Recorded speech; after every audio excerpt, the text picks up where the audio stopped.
मी विनंती करतो येशूमध्ये, तुमच्या लेकरांसाठी, पती पत्नीसाठी, आई वडिलांसाठी जगू नका, देवाची इच्छा पूर्ण करण्यासाठी जगा. आशीर्वाद धावत पडत तुमच्या मागे येतील.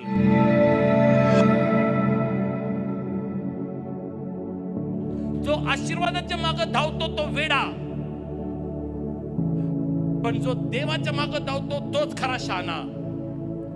जो देहाच्या फळांमध्ये मरतो तो वेडा, पण जो पवित्र आत्म्याच्या फळांमध्ये जगतो तो खरा शहाणा.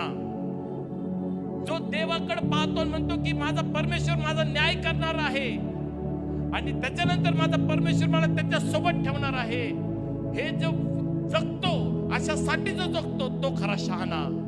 आज तुम्ही विचार करा आणि स्वतःच्या मनाला प्रश्न विचारा की मी कोणासाठी जगत आहे. आणि परमेश्वर मला हेच सांगतो की देहाच्या फळांमध्ये मरून जा, आत्म्याच्या फळांमध्ये जगा. पाप करणं सोडून द्या, खोटं बोलणं सोडून द्या, हेवा देवा करणं सोडून द्या, शो ऑफ करणं सोडून द्या. त्या देवाचं वचन पाळा, शेवटच्या श्वासापर्यंत त्या देवाची आराधना करा, सत्य जीवन जगा, कारण की तुमचा न्याय त्या गोष्टीवरच होणार आहे.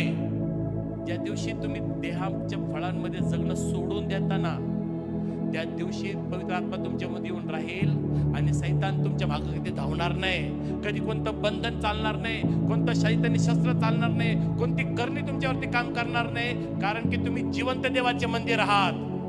पण एक दिवस सत्य हे आहे की मला त्या जिवंत देवासमोर थांबायचं आहे आणि आपला न्याय होणार आहे, कारण की तुम्ही देहाच्या फळांमध्ये मेलेले आहात आता आणि फक्त पवित्र आत्म्याच्या फळांमध्ये जगत आहात.